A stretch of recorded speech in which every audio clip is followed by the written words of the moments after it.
Jadi ini rutinkan. Artinya kalau habis subuh, Bapak Ibu bacanya 133. Karena 33 sholat, zikir habis sholat, 100-nya zikir ini. Gitu ya. Oke, Assalamualaikum warahmatullahi wabarakatuh. Alhamdulillah. Sebagai seorang muslim kita tidak pernah berhenti untuk selalu bersyukur, berterima kasih kepada Allah Subhanahu wa taala. Dan luar biasanya Allah memudahkan kita bersyukur dengannya sehingga semua nikmat kita bisa bertambah dengan dua susunan kata ini. Alhamdulillah. Baik, kita akan masuk membahas dan melanjutkan pada buku kita Riyadhus Shalihin yang ditulis oleh Imam Nawawi rahimahullah. Dan kita sekarang masuk ke bab masih berhubungan dengan masalah sholat di bab nomor 204, bab anjuran melaksanakan sholat sunnah di rumah. Baik sholat sunnah rawatib yang berhubungan dengan sholat wajib atau lainnya. Lainnya seperti duha, sholat tahajud, sholat wudu, sholat taubat. Dan perintah berpindah dari tempat sholat fardu untuk melakukan sholat sunnah. Atau memisah antara keduanya dengan berbicara. Baik, judul ini kurang lebih ada 3 hal berarti bahasannya. Ya. Yang pertama itu tentang anjuran memperbanyak dan mengerjakan sholat sunnah di rumah. Kami pernah jelaskan, 205, 204 sudah selesai. Baik, kita masuk ke 205 berarti ya. Bab dorongan untuk melaksanakan sholat witir. Penjelasan bahwa hukumnya adalah sunnah muakkadah dan keterangan tentang waktunya gitu ya. Baik, dari bab ini di 205, mohon maaf tadi berarti ada kekeliruan saya dalam menandain buku. Bab ini sama, kita ambil juga faedahnya tentang adanya anjuran mengerjakan sholat witir. Dalam mazhab Abu Hanifah rahimahullah, beliau mewajibkan sholat witir. Satu-satunya sholat sunnah yang diwajibkan itu adalah sholat witir. Karena adanya riwayat, nanti akan kita lihat bagaimana Nabi SAW tidak pernah meninggalkan sholat ini. Baik itu dalam keadaan mukim, tidak musafir atau sedang musafir. Ya. Dan witir ini sholat yang sepanjang tahun boleh dikerjakan setelah sholat ba'diyah isya. Baik di Ramadan atau di luar Ramadan. Makanya Nabi SAW pernah bertanya kepada Abu Bakar, kapan kamu witir? Dia mengatakan sebelum tidur. Atau setelah isya tepatnya. Kemudian ditanya kepada Umar, kapan kamu witir? Umar mengatakan di akhir malam menjelang subuh. Maka Nabi SAW menunjuk Abu Bakar, seraya bersabda, orang ini mengambil agamanya dengan kehati-hatian, lalu ditunjuk Umar, kata Nabi SAW, orang ini mengambil agamanya dengan ketegasan. Berarti boleh dikerjakan di 2 keadaan ini, tergantung kondisi dan keadaan kita. Begitu juga dikatakan di sini penjelasan masalah hukum, bahwa hukumnya adalah sunnah muakkadah, sunnah yang sangat ditekankan. Jadi level ibadah sunnah yang tertinggi adalah sunnah muakkadah. Imam Nawawi penyusun buku ini beliau bermadzhab Syafi'i. Dalam madzhab Imam Syafi'i memang witir sunnah muakkadah. Begitu juga Imam Ahmad. Hanya Imam Abu Hanifah yang mengatakan dia hukumnya wajib gitu ya. Dalam madzhab beliau. Karena melihat terlalu banyak keutamaan yang didapatkan dari sholat witir itu. Kemudian di sini ada juga keterangan tentang waktunya. Kapan bisa dikerjakan. Tadi sudah kami singgung sedikit tentang masalah itu. Kita akan coba masuk ke hadis pertama di bab kita ini. Dan ini urutan 1139 dari awal belajar, berbunyi dari Ali radhiyallahu anhu. Beliau berkata, Al-witru laisa bihatmin ka salatin maktubah, walakin sanna Rasulullah sallallahu alaihi wasallam qala inna Allah witrun yuhibbul witra fa'autiru ya ahlal Qur'an. Witir itu tidak wajib seperti halnya salat fardu. Akan tetapi ia disunnahkan oleh Rasulullah SAW. Beliau bersabda, sesungguhnya Allah itu witir atau ganjil. Ada di situ footnote menjelaskan di bawah 716, maksudnya Allah itu esa, baik dalam zat, sifat maupun perbuatannya. Dan mencintai witir. Maka sholat witirlah kalian wahai ahli Al-Quran. Diriwayatkan oleh Abu Dawud dan At-Tirmidzi, dan beliau mengatakan hadis ini adalah hadis hasan. Hadis ini langsung saja kita ambil faedahnya. Yang pertama, Bapak Ibu sekalian, kedudukan Ali radhiyallahu anhu karena beliau yang menyampaikan kepada kita riwayat ini, ya, penyampaian informasi ini. Kemudian yang kedua, menurut pandangan Ali radhiyallahu anhu, witir bukan wajib atau hukum. Witir adalah sunnah. Karena beliau mengatakan bahwasanya witir bukanlah hukum wajib seperti sholat wajib. Tetapi dia adalah sunnah yang diperintahkan oleh Nabi SAW. Yang ketiga, Allah itu witir, ganjil maksudnya. Karena Allah itu esa, ahad, satu. Ganjil angka satu, angka tiga gitu ya. Intinya ganjil. Dan Allah itu witir dan menyukai yang witir. Di sini makna zahir hadis adalah Allah itu ganjil. Ya. Bukan berarti kita menyamakan Allah dengan angka, tapi lebih kepada makna esa. Lebih kepada makna esa. Kemudian pelajaran yang keempat, dan Allah menyukai yang witir. Di sini masuk dalam semua makna ganjil. Misal sholat witir, sholat memang ganjil, satu atau tiga misalnya. Atau semua perbuatan baik yang kita hitung ganjil. Kayak misalnya kita minum ya sampai 3 kali misalnya. Sekali bismillah, lepas alhamdulillah, yang kedua lagi, yang 3 kali, sampai 3 kali contohnya. Atau kita melakukan kegiatan apapun, kita menghitung dan kita ganjilkan. Ya, kita ganjilkan gitu ya. Maka kita kalau arahkan ke sana selama perbuatan itu boleh dalam agama, insya Allah masuk dalam makna hadis ini. Jadi bukan hanya sholat witir, tapi hampir semua aktivitas kita bisa kita ganjilkan, gitu ya. Nah ini juga makna dan menyukai yang ganjil. Kemudian yang terakhir, adanya perintah untuk witir dan makna ahli Al-Quran, maksudnya orang yang mencintai Al-Quran. Jadi bukan harus hafal Quran. Yang Ali radhiyallahu anhu maksudkan di sini adalah orang yang mencintai Al-Quran, dan semua orang muslim mencintai Al-Quran. Ya, orang yang mengikuti Al-Quran, orang yang mau mempraktikkan isi Al-Quran, dan itu memang juga bisa menjadi julukan kaum muslimin. Ya, karena kaum muslimin semuanya ahli Al-Quran. Tidak ada satupun muslim yang tidak mengakui Al-Quran adalah kitabullah. Karena kalau dia pungkiri bahwasanya dia bilang Al-Quran bukan kalamullah misalnya, ya itu bisa sampai pada kufur ya. Atau mungkiri Al-Quran tidak turun misalnya, atau bukan dari Allah, ini semua ini ya bisa membawa pada kekufuran. Oleh karena itu makna ahli Al-Quran bukan berarti hafal Quran, tapi orang yang mencintai Al-Quran, orang yang mau mengikuti isinya, itu yang dimaksudkan di sini. Dan ini berarti Ali radhiyallahu anhu memuliakan kaum muslimin dengan julukan ini. Ya, jadi kita bisa memanggil mereka dengan ahli Al-Quran. Ya. Ini juga sebenarnya panggilan seperti ini, panggilan-panggilan baik, bagian daripada hal yang disyariatkan oleh Nabi SAW. Nabi SAW memberikan nama benda-benda yang ada di sekitar beliau. Beliau menamakan pedangnya, menamakan perisainya, menamakan unta, ya. Jadi Nabi SAW menamakan dengan nama-nama yang baik, dan ini bagian daripada hal yang dianjurkan. Termasuk kita juga memilih nama yang baik buat kita dan anak-anak. Ya, karena Nabi SAW memerintahkan dalam hadis yang sahih, ya pilihlah nama-nama yang baik, karena dengan itu nanti kalian akan dipanggil pada hari kiamat. Pada hari kiamat. Dan sudah pernah kami sampaikan juga tentang masalah adab-adab nama ini. Usahakan cari nama-nama yang terbaik. Nama yang terbaik dalam Islam yang paling Allah cintai, penghambaan kepada Allah.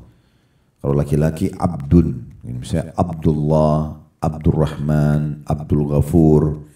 Jadi dia hamba, lalu didatangkan nama dan sifat Allah setelahnya. Kalau perempuan, abdunya diganti amah. Jadi Abdullah kalau laki-laki, perempuan Amatullah. Laki-laki Abdurrahman, perempuan Amatur Rahman. Nah ini memang yang masih jarang dipakai, tapi sebenarnya harus bisa digunakan gitu ya. Para sahabat Nabi menamakan anak-anak mereka dengan Amatur Rahman, Amatullah gitu ya. Artinya hamba Allah. Kemudian datang setelahnya ya nama-nama para nabi-nabi. Semua nabi-nabi, Adam, Idris, Hud, Saleh, Shu'aib, Nuh dan seterusnya. Sampai ada 25 nabi dan rasul, dan tentu yang terbaik adalah Muhammad alaihi wassalatu wassalam, karena beliau adalah pemimpin para nabi-nabi. Dan sudah pernah kami sampaikan, di antara adab yang tepat di sini adalah kita memilih satu nama saja. Kita mau namakan anak kita laki-laki Adam, ya Adam saja. Yusuf Yusuf saja, Harun Harun saja misalnya. Cukup Muhammad Muhammad saja, gitu ya. Karena kalau kita pilih Muhammad Yusuf Harun, Muhammad Nabi, Yusuf Nabi, Harun Nabi, nama mana yang kita mau panggil, gitu kan? Jadi cukup satu nama dan dipanggil lengkap. Namanya Muhammad, panggil Muhammad, jangan diganti mat. Ya. Muhammad artinya terpuji, mat artinya yang dipanjangkan. Jadi ini sudah pernah kita ingatkan. Jadi pakai nama-nama ini, gitu ya. Kemudian datang setelahnya nama semua sahabat Nabi Ridwanullahi alaihim yang baik-baik, gitu ya. Kalau Abu Bakar itu sebenarnya bukan nama, ya. Nama Abu Bakar itu Abdullah bin Abi Quhafa. Tapi kalau Umar, Uthman, Ali, Talha, Zubair ini nama-nama mereka. Ya, dan pilih satu saja, ya. Karena ada juga orang kadang-kadang tidak paham seperti nama sahabat Suhaib. Suhaib karena dia dari wilayah Romawi, orang bule, gitu ya. Dia masuk Islam, di julukannya itu Suhaib Ar-Rumi. Suhaib Ar-Rumi. Tapi banyak orang tidak paham, dia lihat nama sahabat ini lalu dia namakan anaknya Suhaib Ar-Rumi juga. Ar-Rumi itu julukan tempatnya dia, ya, tempat dia lahir asalnya. Jadi kita nggak usah menggunakan itu, ya. Cukup Suhaibnya saja, misal contoh. Begitu juga semua nama-nama dari orang-orang saleh dari kalangan tabi'in, tabi'in, itu semua boleh kita pakai nama-nama mereka. Nama-nama itu baik. Nah, begitu juga dengan nama-nama yang walaupun tidak berbahasa Arab tapi miliki makna yang bagus. Misal ada satu nama di Indonesia yang terkenal, nama itu punya makna yang bagus, ya, dihormati oleh orang-orang. Nah, nama itu kita boleh pakai, gak ada masalah. Yang penting tidak memiliki makna yang buruk. Kalau bagi perempuan yang terbaik adalah menggunakan salah satu dari 4 nama ini. Itu yang terbaik. Levelnya terbaik karena Nabi SAW mengatakan tersempurnakan dari laki-laki banyak sekali akal-akal mereka, dan dari wanita hanya 4 ini. Sebutkanlah Khadijah, istri Nabi SAW, kemudian anaknya Nabi SAW Fatimah, kemudian Maryam, ibunya Isa, dan Asia, istrinya Fir'aun yang meninggal dibunuh oleh Fir'aun karena dia beriman. Dia. Nah, ini 4 ini wanita adalah pemimpin wanita di surga dalam riwayat yang lain. Jadi kita bisa menggunakan nama-nama ini. Kemudian datang setelahnya nama-nama istri Nabi, ya, Hafsah, Sofia, Juwairiyah, ya, banyak nama-nama istri Nabi, Zainab, ya. Ini semua bisa kita gunakan nama-nama mereka. Dan satu lagi kami ingatkan di sini adalah cukup satu nama, Aisyah, Aisyah saja. Ya, karena ada yang biasa kasih tambah Siti Aisyah. Ya, Siti ini dalam bahasa Ammiyah, bahasa pasaran Arab ini artinya ibu. Karena orang Arab biasa mau panggil Ibunda Aisyah, gitu ya. Kalau kita panggil Ibunda Aisyah, ya, karena memang Allah panggil istri Nabi dengan julukan Ummahatil Mukminin, maka diistilahkan dengan Siti. Ya. Siti Aisyah itu maksudnya adalah ibu, Ibunda Aisyah. Jangan kita namakan anak bayi baru lahir Siti Aisyah, masa langsung dipanggil ibu, gitu kan. Ya Aisyah saja. Ya, contohnya. Jadi nggak apa-apa konsultasikan kalau mau milih nama, gitu ya. Jadi supaya tepat. Kemudian datang semua nama-nama yang memiliki makna-makna yang baik, tidak masalah. Ya, ada orang mau melihat satu jenis bunga tertentu, wangi, indah terlihat, dia mau namakan anaknya, nggak masalah. Ya, boleh saja. Tapi usahakan satu komponen nama saja, satu susunan nama. Kalau di paspor butuh 3 nama, Ustaz, nama dia, nama ayahnya, nama kakeknya. Jadi biasakan anak-anak mengetahui dan mengenal nama ayahnya dan nama kakeknya, gitu ya, supaya mereka juga tahu nasabnya.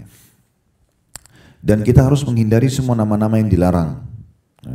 Nama-nama yang dilarang itu tidak boleh sama sekali menggunakan nama Allah, yaitu sifat Allah yang memang Allah itu esa dengannya, seperti Malikul Mulk, raja setiap raja, gitu ya.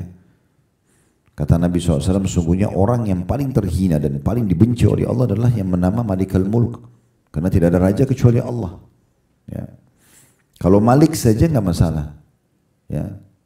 Tapi kalau sudah Malikul Mulk, ini sifat Allah. Nama-nama dan sifat Allah. Kecuali kita menggunakan hamba sebelumnya. Ya. Biasanya kan kita dengar Abdul Malik. Ya. Nah, itu dia masukkan Malik sini adalah memang Allah Subhanahu Wa Taala. Contohnya. Tentu ada juga pendapat ulama yang mengatakan kalau nama-nama ini tidak menggunakan alif lam, maka dibolehkan. Ya. Seperti misalnya kan salah satu sifat Allah Al-Hakim, yang maha bijaksana. Kalau kita namakan anak kita Hakim saja tanpa alif lam, nah itu berarti masih dibolehkan gitu ya. Kemudian juga tidak boleh menggunakan nama-nama yang Allah sebutkan sebagai nama-nama orang yang dibenci oleh Allah, seperti Fir'aun, Haman, Qarun, ya, Namrud, misalnya nama-nama orang yang memang disebutkan dalam Al-Quran dan juga hadis-hadis Nabi SAW ini. Begitu juga dengan nama-nama neraka misalnya, ya. Karena mungkin orang banyak tidak tahu. Salah satu dosen kami pernah menceritakan, pernah terjadi di Pakistan, salah satu tradisi di sebagian orang, tidak semua, mereka mungkin karena tidak faham, jadi setiap punya anak, dia buka Al-Quran, menurut dia, inisiatif dari dia, kata manapun yang pertama matanya lihat, itu dijadikan sebagai nama anaknya. Nah ini jadi masalah, kalau pas matanya dia lihat Jahannam misalnya, neraka itu kan, contohnya. Nah kebetulan ada satu orang dia buka, anaknya kembar, dia lihat ada khairum bariyah dan syarrum bariyah. Khairum bariyah surga, syarrum bariyah neraka. Ya, ini tidak pas gitu ya. Jadi contohnya begitu ya. Jadi nama-nama ini tidak digunakan. Begitu juga ada hukum yang makruh. Makruh itu menggunakan nama malaikat. Seperti Jibril, Mikail. Ini makruh, bukan dilarang ya. Tapi makruh, lebih baik tidak digunakan. Karena dikhawatirkan, kan malaikat itu sifatnya mulia. Mereka disebutkan dalam surah At-Tahrim, surah nomor 66 ayat 6, mereka itu tidak pernah maksiat kepada Allah. Gak pernah sama sekali. Mereka tunduk dan patuh pada Allah. Jadi jangan sampai kita namakan anak kita Jibril, tapi dia maksiat.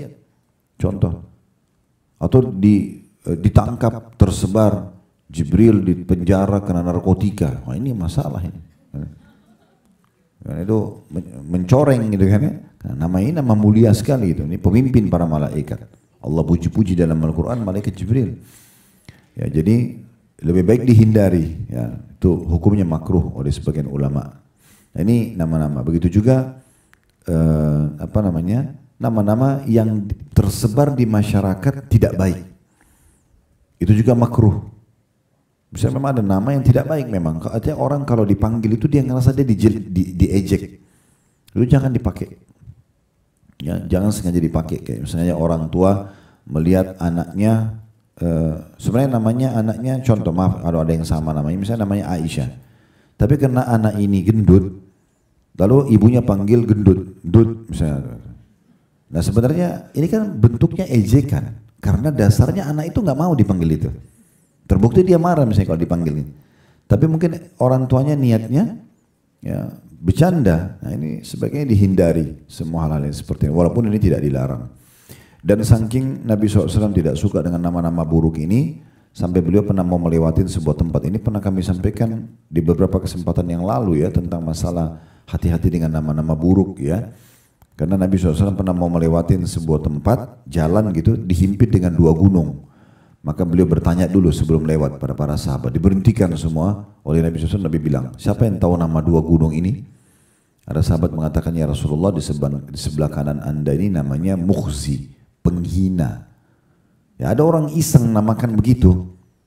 Yang sebelah kiri anda ini namanya fadih. Fadih itu pembongkar aib. Maka Nabi SAW alihkan jalan, tidak mau lewat di situ. Jadi memang tidak boleh. Hindari semua julukan-julukan buruk ya, buat diri kita, buat benda-benda di sekitar kita, buat pasangan, buat anak-anak. Allah bilang dalam surah Al-Hujurat, wala tanabazu bil alqab, jangan saling panggil dengan julukan-julukan yang buruk ya. Ini diantaranya. Maka ini kita ambil dari perkataan Ali, fa'autiru ya ahlul Qur'an, witirlah kalian wahai ahli Al-Qur'an. Baik, kita masuk hadis nomor 2 di bab kita ini, dan ini urutan 1140 dari awal belajar, berbunyi dari Aisyah radhiyallahu anha. Beliau berkata, min kullil laila qad awtara Rasulullah sallallahu alaihi wasallam min awwalil lail wa min awsatihi wa min akhirih wa intaha witruhu ila as-sahar. Rasulullah SAW telah melakukan witir di semua bagian malam, di awal malam, di tengah malam, dan di akhir malam. dan witir beliau berakhir pada waktu sahur. Hadis ini diriwayatkan oleh Bukhari dan juga Muslim. Riwayat ini memberikan pelajaran kepada kita yang pertama kedudukan Ummul Mukminin Aisyah radhiyallahu anha, karena beliau menceritakan kepada kita kronologis hadis atau penyampaian tentang kejadian ini. Kemudian yang kedua, adanya variasi solat witir Nabi SAW, dan yang menceritakan langsung istri beliau bahwasanya Nabi SAW melakukan witir di semua bagian malam. Kadang-kadang di awal malam, kadang-kadang di pertengahan malam, kadang-kadang di akhir malam. Dan witir beliau berakhir pada waktu sahur. Maksudnya ini waktu terakhir yang beliau pilih untuk witir. Berarti dari sini kita bisa ambil pelajaran bahwasanya witir boleh dikerjakan di waktu kapan saja. Selepas sholat ba'diyah isya sudah bisa dikerjakan. Atau misalnya kita telat nih, begadang jam 11, jam 12, jam 1 baru tidur. Sebelum tidur kita mau witir juga bisa. Kita bangun tengah malam, ngantuk banget. Kalau sholat 11 rakaat kebanyakan mungkin kita mau witir saja pertengahan malam, gak masalah. Kita terlambatkan sebelum subuh, gak ada masalah. Ya. Semua itu dibolehkan kita melakukan, ya. Dan Nabi SAW pernah bersabda dalam sebuah hadis, kalau sudah terdengar subuh, waktu subuh, maka tutuplah dengan witir. Nah itu maksudnya akhir waktunya. Akhir waktunya. Ada pendapat sebagian ulama bagi orang yang rutin mengerjakan sholat witir dan tahajud, kalau sudah masuk waktu sholat, sudah azan subuh. Sementara kita tahu antara azan dan iqamah ini waktunya lama. Misal 7 menit, 15 menit. Sementara kita sudah rutin witir dan kali itu kita ketiduran. Kita tahu masih ada waktu. Sholat sunnah al-fajr 2 rakaat mungkin 3-4 menit selesai. Masih ada waktu. Maka kita boleh witir dulu baru sholat sunnah al-fajr. Ya, tapi di sini kalau masih ada waktu dan orang itu memang rutin mengerjakannya. Nah seperti itu gambaran yang bisa diambil dari hadis nomor 2 di bab kita ini, yaitu variasi dari waktu sholat witirnya Nabi SAW. Dan ini tentu Nabi lakukan untuk menjadikan contoh buat umat. Ya, berarti semua waktu ini boleh dipilih. Hadis ketiga dalam bab kita, dan ini nomor 1141 dari awal belajar bumi dari Ibnu Umar radhiyallahu anhuma, dari Nabi SAW beliau bersabda, ij'alu akhira salatikum bil-laili witra. Jadikanlah akhir solat kalian di malam hari adalah witir. Hadis ini muttafaqun alaih atau riwayat Bukhari dan Muslim. Juga hadis sebelumnya sama, muttafaqun alaih atau riwayat Bukhari Muslim. Dari hadis ini kita ambil pelajaran bahwasanya yang satu saja pelajarannya, Nabi SAW memerintahkan agar kita menjadikan witir akhir solat kita. Apakah itu sebelum tidur atau pada saat sebelum subuh. Artinya kalau kita mau witir sebelum tidur, berarti itu sholat terakhir. Kalau kita masih mau sholat taubat, kita masih mau sholat wudu, misal Bapak Ibu sebelum tidur wudu, pengen sholat wudu, terus merasa ada dosa nih, pengen sholat taubat misalnya. Contoh, ya udah selesaikan semua itu, baru sholat witir. Jadikan akhir sholat kalian witir, maksudnya yang terakhir kalian lakukan pada saat mau tutup tidur atau pada saat nanti sebelum subuh. Jadi bisa dua-duanya.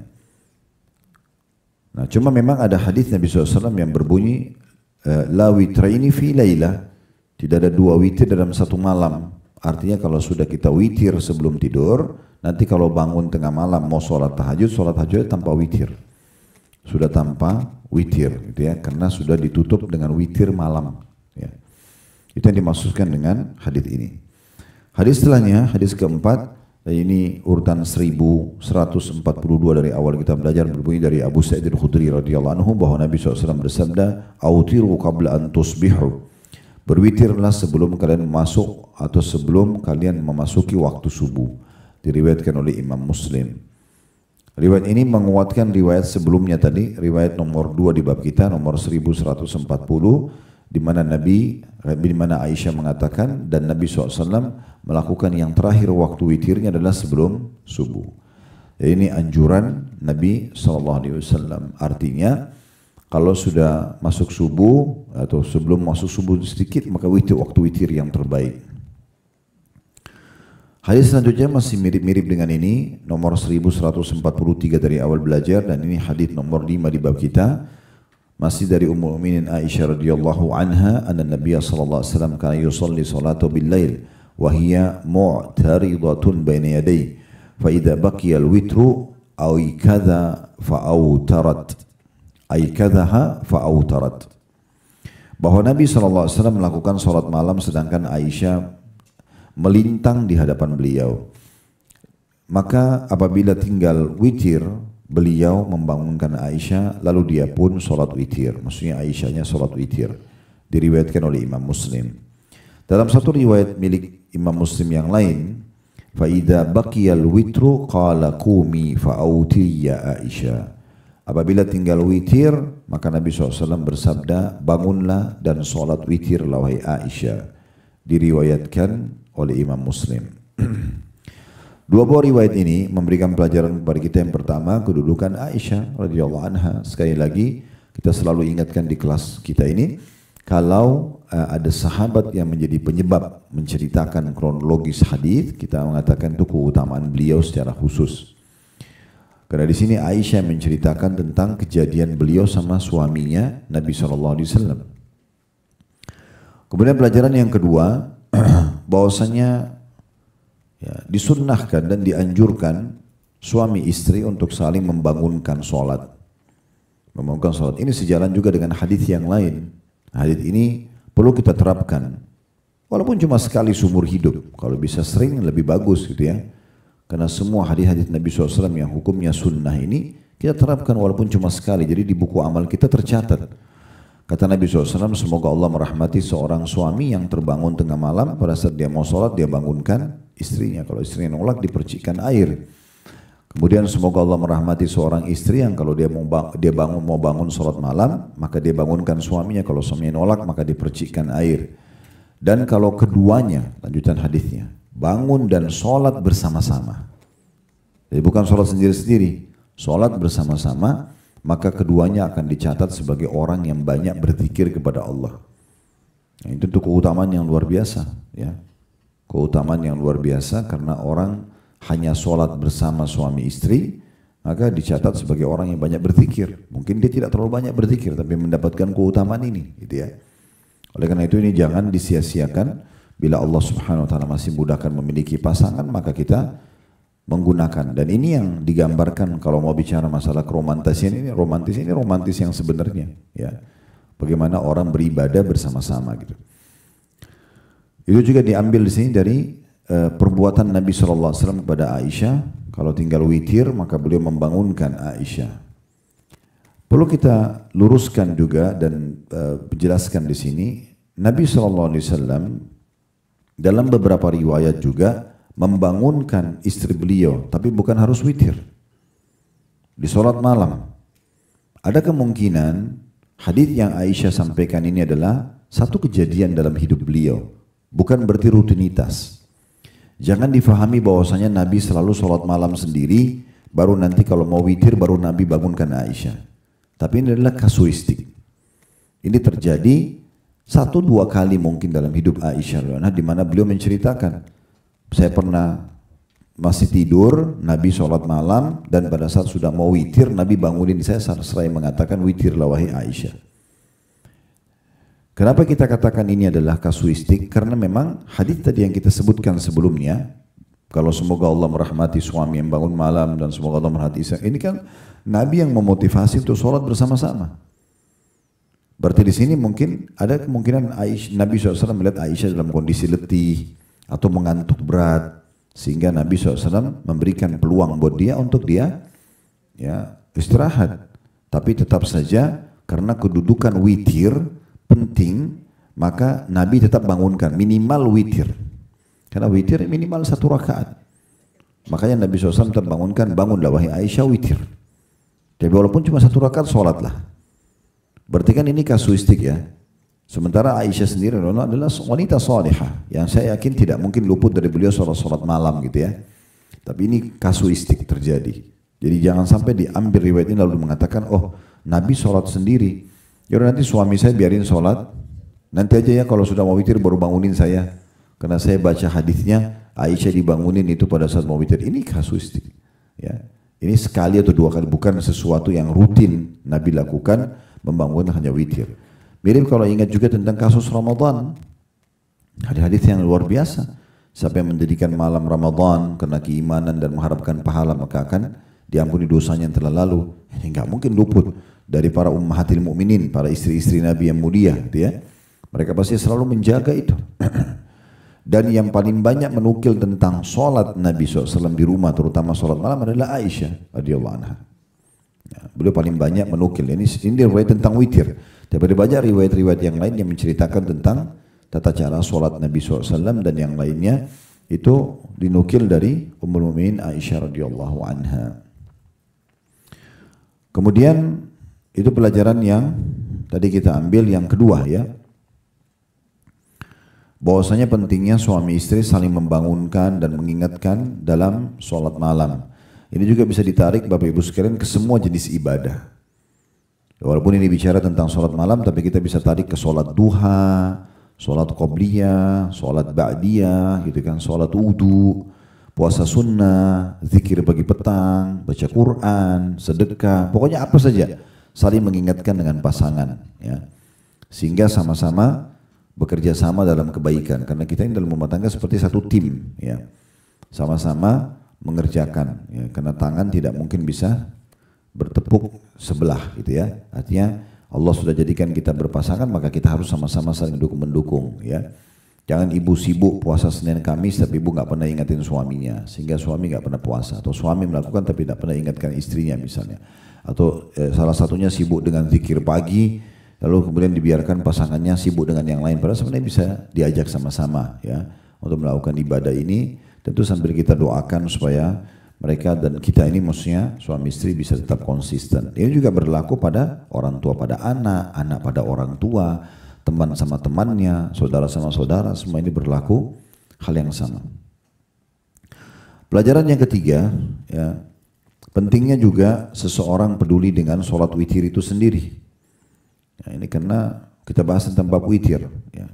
Sampai-sampai Nabi SAW membangunkan keluarganya untuk sholat witir, gitu ya. Dan ini berarti sholat minimal yang kita kerjakan di malam hari witir, minimal 1 rakaat. Ya. Tidak ada bebannya 1 rakaat itu, ya, ringan sekali. Karena kita sudah lihat tadi bagaimana Ali mengatakan witirlah wahai ahli Al-Quran. Bagaimana Nabi SAW mengatakan ij'alu akhir salatakum bil-laili witra, ya. Jadikan akhir salat kalian di malam hari adalah witir. Autiru qabla an tusbihu. Tadi riwayat yang sebelumnya lagi. Witirlah sebelum tiba pagi. Nabi SAW ingatkan itu. Ya. Kemudian hadis setelahnya menguatkan faedah ketiga tadi. Hadis nomor 1144 dari awal kita belajar. Dan ini hadis ke-6 dalam bab kita. Dari Ibnu Umar radhiyallahu anhuma bahwa Nabi SAW bersabda, badirus subha bil witir. Bersegeralah melakukan witir sebelum datang subuh. Diriwayatkan oleh Abu Daud dan Tirmidzi, dan beliau berkata hadits ini hasan sahih. Hadits ini hasan sahih. Hadits ini memberikan pelajaran kepada kita juga tentang pentingnya menjaga witir, dan yang terbaik adalah menutup sebelum waktu subuh. Ya, jadi dirutinkan itu. Apa yang kemarin kita sudah dilatih oleh Allah Subhanahu wa taala di Ramadan. Kita dibiasakan sebulan untuk bangun makan sahur. Ini waktu yang paling terbaik untuk berdoa dan juga witir. Ya. Kemudian hadis yang terakhir di bab kita ini, hadis yang ke-7 ya, dan ini urutan 1145 dari awal belajar, berbunyi dari Jabir radhiyallahu anhu. Dari Jabir radhiyallahu anhu beliau berkata, Rasulullah SAW bersabda, man khafa alla yakuma min akhiril lail falyutir awwalah. وَمَنْ تَمِعَ أَنْ يَقُومَ آخِرَهُ فَلْيُوتِرْ آخِرَ اللَّيْلِ فَإِنَّ صَلَاةَ آخِرِ اللَّيْلِ مَشْهُودَةٌ وَذَلِكَ أَفْضَلُ. Barang siapa yang khawatir tidak bangun di akhir malam, maka hendaklah berwitir di awal malam. Dan barang siapa yang berkeinginan untuk bangun di akhir malam, maka hendaknya berwitir di akhirnya. Karena sholat di akhir malam itu disaksikan dan itu lebih utama, diriwayatkan oleh Muslim. Dari riwayat ini kita ambil pelajaran yang pertama, adanya keringanan dalam syariat. Boleh witir sebelum tidur, boleh witir setelah bangun tidur. Intinya kalau bangun tidur sebelum subuh. Pelajaran yang kedua, bahwasanya yang dikerjakan menjelang subuh atau pertengahan malam, ya, dan sholat subuh itu disaksikan oleh para malaikat. Disaksikan oleh para malaikat. Dan pelajaran yang terakhir yang ketiga, mengerjakan sholat witir di akhir malam lebih afdal. Di akhir malam lebih afdal. Ya. Tentu ini masih khilaf di antara ulama tentang mana yang lebih afdal. Tapi kalau kita berpegang pada riwayat ini berarti kalau kita mampu afdaliyahnya ini itu kenanya kepada keadaan, situasi dan kondisi. Kalau seseorang itu tidak terbiasa bangun malam, Bapak Ibu belum terbiasa sholat tahajud misalnya, mohon maaf saya bahasakan ini cuma memberikan gambaran, tidak terbiasa bangun sholat malam, Anda baru mau belajar sholat witir, ya sholat witir setelah ba'diyah isya. Nanti kalau sudah rutin, baru kita ya pindahkan di akhir malam. Tapi kalau seseorang itu yakin dirinya selalu terbangun jam 3, setengah 4, ya udah tidak usah dia witir sebelum tidur, dia witir saja nanti ya di akhir malam. Kita akan pindah bab baru, bab nomor 206. Ini tentang solat yang berbeda, solat duha tentunya. Bab keutamaan solat duha, keterangan tentang jumlah rakaat minimal, maksimal dan pertengahan, serta dorongan untuk menjaganya. Dari bab ini kita lihat adanya penyebutan tentang solat duha, dan duha adalah awal waktu terbitnya matahari. Ya. Hadis pertama dalam bab kita ini nomor 1146 dari awal belajar berbunyi dari Abu Hurairah radhiyallahu anhu, beliau berkata, "Awsani Khalili sallallahu alaihi wasallam bi siyami 3 ayyam min kulli syahr wa rak'atay duha wa an utira qabla an arqud." Kekasihku sallallahu alaihi wasallam, Nabi Muhammad SAW mewasiatkan kepadaku agar berpuasa 3 hari dalam setiap bulan. Ini biasa dikenal dengan ayyamul bid. Salat 2 rakaat duha dan agar aku salat witir sebelum tidur. Diriwayatkan oleh Bukhari dan juga Muslim atau muttafaqun alaih. Imam Nawawi menambahkan di bawah setelah hadis ini, melakukan salat witir sebelum tidur dianjurkan bagi orang yang tidak yakin bisa bangun di akhir malam. Tapi bila dia yakin bisa bangun di akhir malam, maka akhir malam lebih utama. Ini sudah disinggung tadi di bab sebelumnya. Dari hadis ini kita ambil pelajaran yang pertama, kedudukan Abu Hurairah radhiyallahu anhu, karena beliau yang menyampaikan tentang pesan Nabi kepada beliau secara pribadi. Kemudian yang kedua, pentingnya seorang guru memberikan wasiat kepada murid-muridnya, orang tua pada anak-anaknya. Wasiat ini pesan baik gitu ya. Selalu memberikan pesan-pesan yang baik, pesan positif ya. Saling mengingatkan pada hal-hal yang baik. Kita tidak pernah tahu pesan yang mana yang kita sampaikan pada seseorang yang akhirnya menjadi penyebab dia istiqomah dalam ibadahnya atau malah dia meninggalkan pelanggarannya. Maka kita jangan pernah jenuh untuk selalu mengingatkan kebaikan pada orang-orang ya. Makanya Abu Hurairah mengatakan, "Ausani Khalili sallallahu alaihi wasallam." Kekasihku Rasulullah SAW memberikan wasiat kepadaku. Pelajaran yang ketiga, bolehnya seseorang memiliki khalil. Khalil itu teman dekat yang kita cintai karena Allah Subhanahu wa taala. Di sini Abu Hurairah mengistilahkan Nabi SAW dengan khalil. Khalil itu orang yang punya hubungan khusus, sangat dekat. Ya, persahabatan yang sangat dekat. Ya, kekasih ya gitu. Dan ini boleh kita memilih sesama jenis kita tapi karena Allah Subhanahu wa taala. Tentu jauh dari masalah homo dan lesbian. Ya, itu bukan itu yang dimaksud, tetapi di sini yang dimaksud adalah orang memang mencari orang yang lebih soleh dari dia dan lebih soleha dari dia, dari sama jenisnya, untuk jadikan sebagai sahabat dekatnya. Tujuannya agar dia selalu ya terpandu, ya, selalu bersama-sama gitu ya. Karena kalau kita dekat dengan orang, saya kemarin baru dikirimkan satu poster oleh salah satu sahabat saya di Mekah, beliau dosen di Ummul Qura, Dr. Yusuf Hafidahullah. Beliau mengirimkan saya satu statement tapi dalam bahasa Arab, menarik sekali sebenarnya. Di situ kurang lebih terjemahannya, penelitian terbaru membuktikan bahwasanya otak itu akan terpengaruh dengan siapapun yang sedang kita ajak ngobrol. Lingkungan orang terdekat. Jadi kalau kita berteman di situ tulisannya gitu ya, mohon maaf. Kalau berteman sama orang bodoh kita bisa jadi bodoh. Misalnya level kita 10, kita berteman sama orang bodoh levelnya 3. Ini kita bisa downgrade diri kita. Kalau kita terus-menerus ikut dengan dia. Otak itu seperti sesuatu yang bisa berbaur dengan otak lain.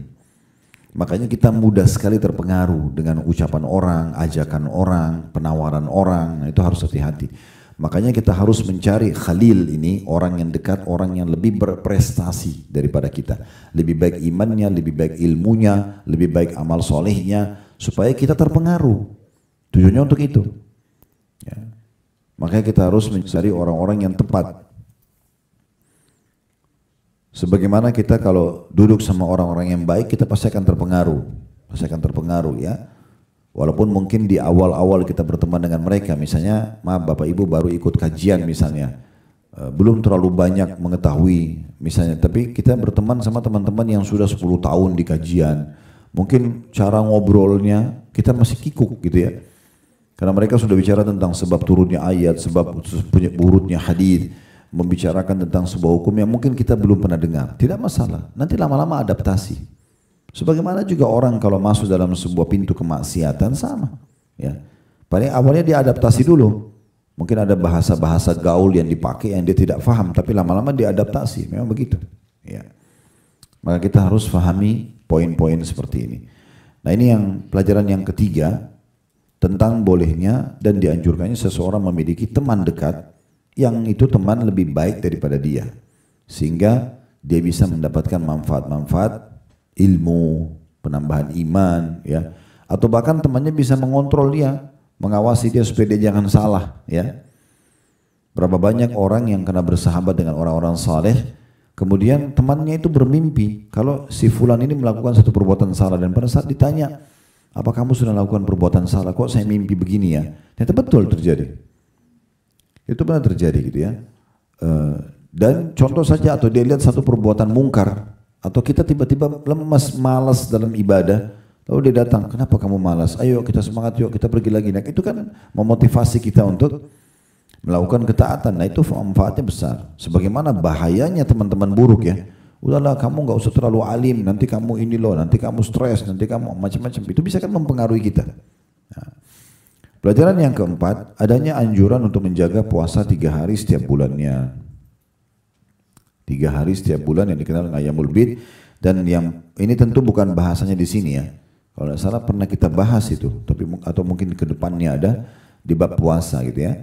Nabi SAW berkata kepada sahabat beliau bernama Abi Dzar radhiyallahu anhu, wahai Abi Dzar, kalau kau ingin puasa 3 hari setiap bulan maka jadikanlah di tanggal 13, 14 dan 15. Ini yang paling afdol.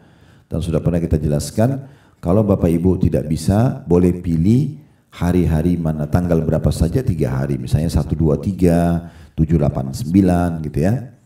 Dan khusus puasa Ayyamul Bid ini di bulan sekarang ini Zulhijjah, kita masuk tanggal 1, maka kalau yang biasa puasa di pertengahan bulan 13, 14, 15, khusus bulan ini kita nggak ada tanggal 13 karena masih masuk di hari Tasyrik. Hari Tasyrik adalah 3 hari berturut-turut setelah Idul Adha. Idul Adha tanggal 10 Zulhijjah, itu nggak boleh puasa karena hari lebaran, dan 3 hari berturut-turut setelahnya Tasyrik 11, 12, 13 nggak boleh puasa. Nah tanggal 13 saya nggak kena nih ya. Makanya kita puasa Ayyamul Bidnya pindah di 14, 15, 16 gitu ya. Itu contohnya. Pelajaran yang keempat ya, yang kelima. Yang kelima adalah adanya anjuran, ini saksi bahasan kita, untuk mengerjakan sholat duha. Dan di sini disebutkan ya, 2 rakaat, rak'ati dalam bahasa Arabnya. Berarti ini jumlah minimalnya, jumlah rakaat minimalnya 2 rakaat sholat duha. Pelajaran yang keenam, adanya anjuran untuk witir sebelum tidur.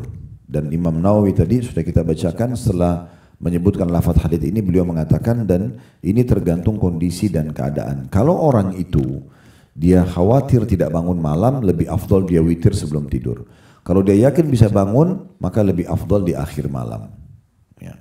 Tadi saya sudah bilang sebagai contoh juga, kalau kita masih baru belajar, maka jangan dipaksakan harus paksakan bangun di tengah malam, yang memang maksudnya kita gabungkan semuanya ya, tahajudnya sama witirnya semua di akhir malam, sehingga kita mungkin tiba azan subuh tidak bisa mengerjakan sholat tersebut. Tapi kita bagi witir di awal malam, kalau Allah mudahkan kita paksakan diri bangun misalnya sebelum subuh, kita tinggal sholat tahajudnya.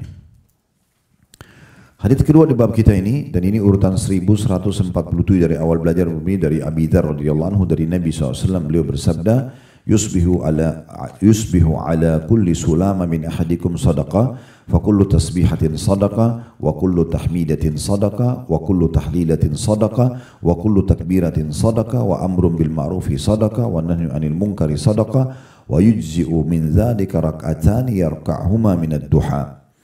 Setiap persendihan seseorang di antara kalian berkewajiban sedekah setiap harinya atau setiap paginya. Maka ketahuilah setiap tasbih adalah sedekah, mengatakan subhanallah. Setiap tahmid, mengatakan alhamdulillah adalah sedekah. Setiap tahlil, la ilaha illallah adalah sedekah. Setiap takbir, Allahu Akbar adalah sedekah. Amar ma'ruf, menyeru pada kebaikan adalah sedekah. Dan nahi mungkar, melarang dari kemaksiatan adalah sedekah. Dan 2 rakaat di waktu duha mencukupi semua itu. Diriwayatkan oleh Imam Muslim. Riwayat ini memberikan pelajaran kepada kita yang pertama, pentingnya seseorang rutin bersedekah demi untuk keselamatan dia dan melipat gandakan pahalanya. Ya, sampai ada di antara ulama salaf mengatakan, seingat saya bernama Ibnu Abi Ja'ad, ya, rahimahullah, beliau mengatakan bahwasanya betul-betul sedekah itu bisa menyelamatkan dari 70 pintu bala, pintu masalah, gitu ya. Jadi kalau kita sedang ada masalah apapun, salah satu solusi terbaiknya selain introspeksi diri, juga cari sumber-sumber sedekah, lalu niatkan itu tawasul dengan amal saleh. Niatkan agar bisa menjadikan jalan keluar. Makanya Abdullah bin Abbas, Abdullah bin Umar pernah dinukil, saya pernah dapatkan riwayatnya, mereka berdua ini mengatakan kalau ada hajat saya yang belum dikabulkan oleh Allah, maka saya sengaja keluar bersedekah untuk dikabulkan, bersedekah agar nanti hajat saya itu dikabulkan oleh Allah Subhanahu wa taala. Karena menjalankan sabda Nabi SAW, innama turzaquna li fuqaraikum. Kalian diberikan rezeki justru karena orang-orang fakir di antara kalian. Ini pelajaran yang pertama tentang pentingnya seseorang selalu rutin menjaga sedekah. Pelajaran yang kedua ya, tentang masalah tulang-tulang dan sendi-sendi kita yang jumlahnya 360 sendi ini, itu diwajibkan, bukan pilihan. Makanya dikatakan kalian berkewajiban bersedekah setiap paginya agar sendi-sendi itu bisa terjaga, ya. Allah Subhanahu wa taala menghubungkan antara kokohnya sendi-sendi kita semua ini, tidak akan bermasalah di sendi-sendi tersebut kalau kita rutin bersedekah. Jadi setiap sendi satu sedekah, gitu ya. Maka Nabi SAW menyampaikan itu, kewajiban kalian, semua sendi ini harus disedekahkan. Pelajaran selanjutnya yang ketiga ya, tentang masalah semua zikir per satu jenis zikirnya termasuk dianggap sedekah buat sendi tadi. Makanya Nabi katakan, ya, bertahmid alhamdulillah, bertasbih adalah sedekah, subhanallah, bertahmid alhamdulillah sedekah, kemudian tahlil la ilaha illallah sedekah, takbir Allah Akbar adalah sedekah. Jadi kalau kita gabungkan subhanallah, alhamdulillah, wa la ilaha illallah, Allahu Akbar, setiap zikir, potongan zikir ini dihitung satu sedekah. Artinya kalau kita baca subhanallahnya misalnya ya 100 kali, alhamdulillah 100 kali, Allah Akbarnya 100 kali misalnya, ini kan sudah 300 ya. Nah kita butuh 360 gitu kan. Dan kalau sudah tahu alhamdulillah, kalau belum tahu ada sebuah hadis yang mulia berhubungan dengan masalah zikir pagi petang. Kata Nabi SAW, ya, siapa yang membaca 100 kali subhanallah sebelum terbit dan sebelum terbenam matahari. Habis subuh, sebelum terbit matahari, berarti ini zikir paginya.